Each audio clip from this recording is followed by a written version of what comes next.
Welcome to Consumer Law, What is it good for?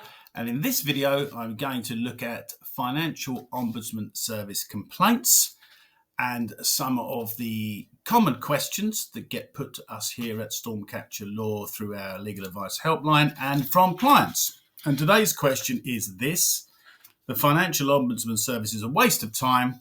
They declined to uphold my complaint, even though there is clear evidence the car was faulty. And the background to this question is actually two questions, in fact. One is in relation to a gentleman that bought a car, had it for 2 months, less than 2,000 miles, and whilst driving, it caught fire. Now, fortunately, he managed to bring the car safely to a standstill, but soon after exiting the vehicle, it was pretty much destroyed by fire. And the other one was relating to a faulty Jaguar. But at the centre of both those questions, and pretty much all the questions that we get about the Financial Ombudsman Service, is why is the success rate for customers so low at the Financial Ombudsman Service, and what can you do to improve your chances? So by way of an explainer, the Financial Ombudsman Service is an alternative dispute resolution provider, and it's exclusively for customers who have complaints about banks, finance companies, car finance firms, insurance, and of course insured warranties if it's car related. And if your bank, finance company, car finance lender does not uphold your complaint at the first time of asking, you have the right to refer it, as long as it's within 6 months, to the Financial Ombudsman Service. And if the Ombudsman Service upholds your complaint, its decision is binding on the finance company, although it's not binding on you. You have the choice whether to accept the decision and be bound by it or not. So in principle, the Financial Ombudsman Service is a very useful and powerful method for resolving disputes out of court. But only 1 in 3 customers have their complaints upheld, and apparently only 1 in 4 of customers actually get the outcome that they want. So what's the problem?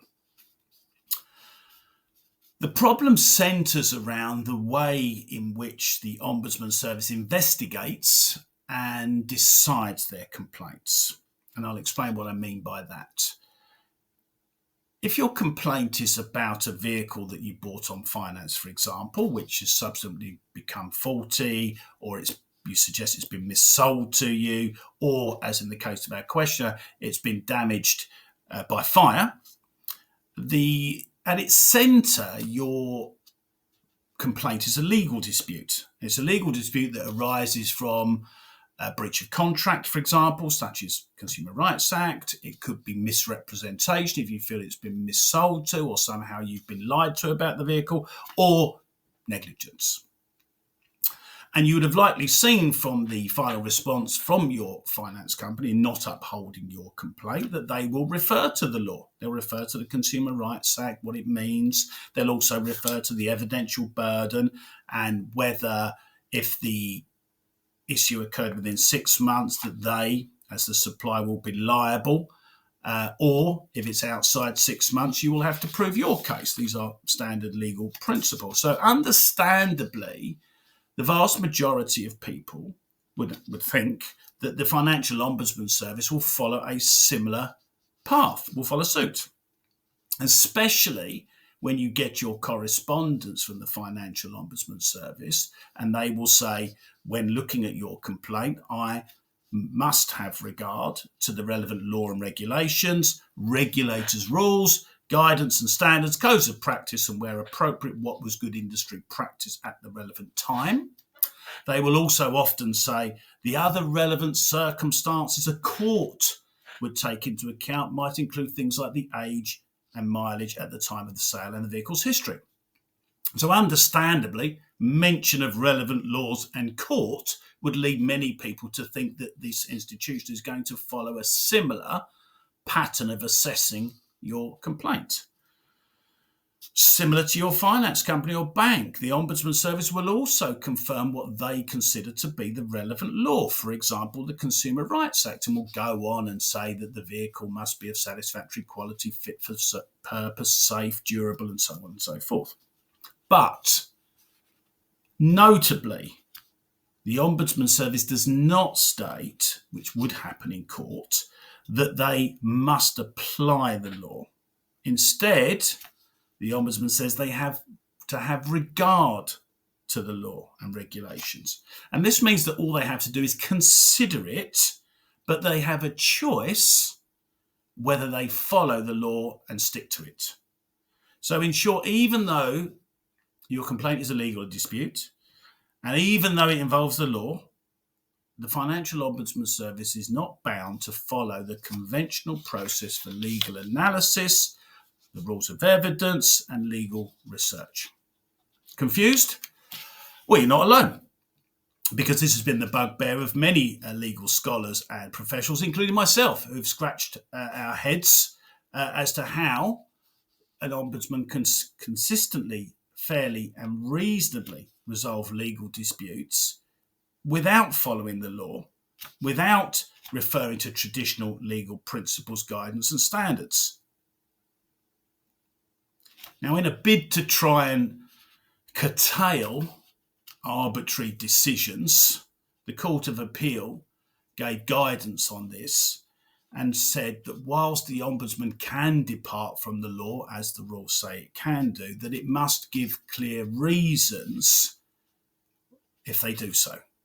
So at least this hopefully is intended to give some encouragement for people to give some rationale as to why they don't follow those legal principles.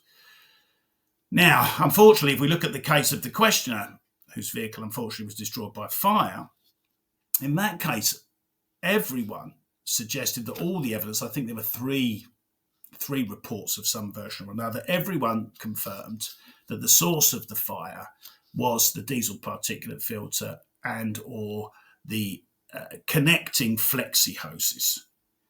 But the Ombudsman said the fact that the car caught fire doesn't mean it was faulty or unsafe when supplied.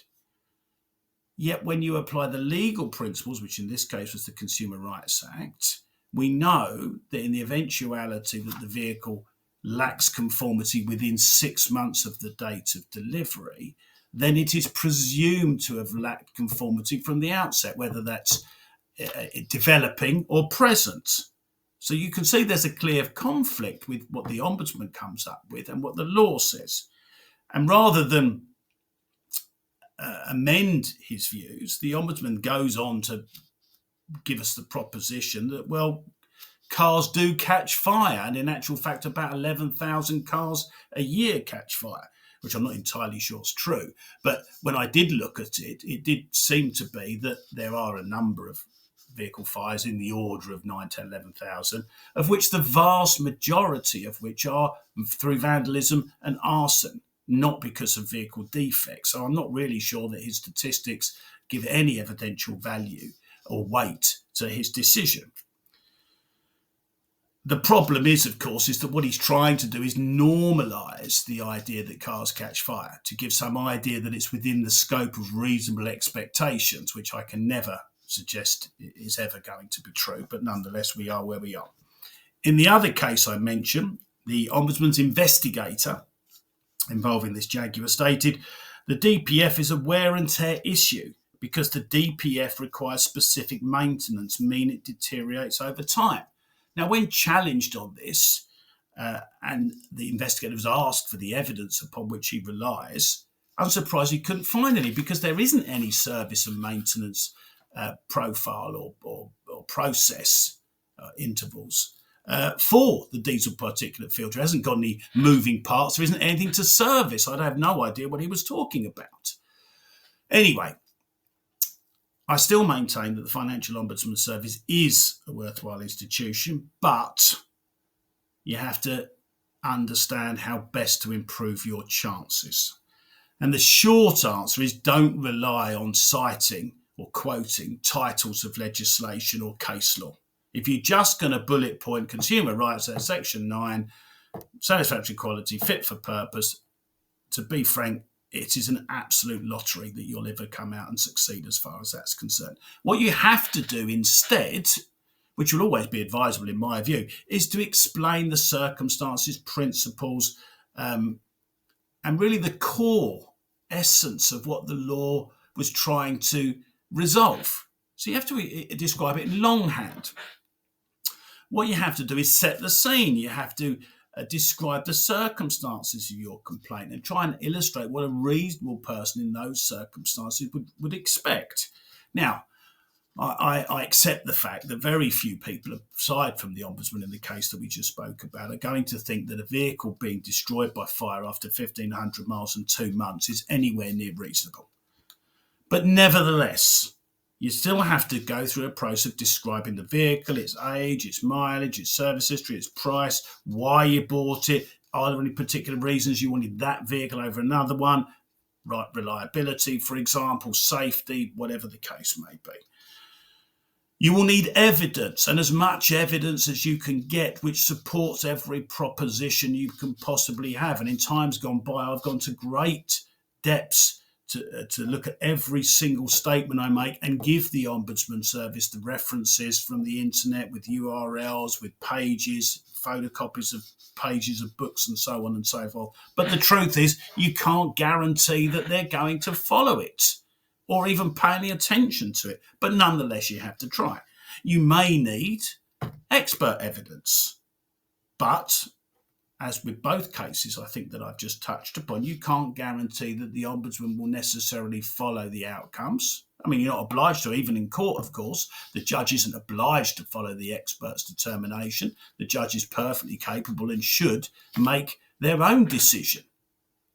But nonetheless, without the evidence, you've got no chance of anybody referring to it. I'm a big fan of forensic engine oil testing, for example.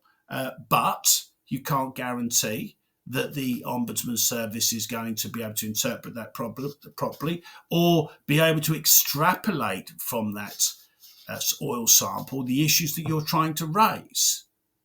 So, for example, just because there's a high content of iron, which is demonstrative perhaps of the crankshaft or crankshaft bearings degrading, it's not necessarily followed. The Ombudsman's going to necessarily know or realise that crankshaft and crankshaft bearings aren't intended to degrade because they're supposed to be surrounded by oil. But sometimes that's a leap too far. But without the evidence, you've got no chance. So although overall, as I've said, the Ombudsman seems a lottery, and the statistics seem to support that, it is still worthwhile going through the Ombudsman Service simply because it's relatively inexpensive. Well, it's free, actually, to take the service as far as that's concerned. You can refer your complaint, if unsuccessful, to court afterwards, but you can't do the reverse. You can't go to court and then refer it to the Ombudsman Service. So at least you get 2 bites of the cherry. What I would say in both circumstances, both before and during your Financial Ombudsman Service complaint, as with going to court, get specialist legal advice, understand what your case looks like, understand what your opportunities are. Ultimately, you can call here at Stormcatcher Law on 0333 700 7676 or email at knowledge@stormcatcher.co.uk. I hope that's been helpful. Thanks very much.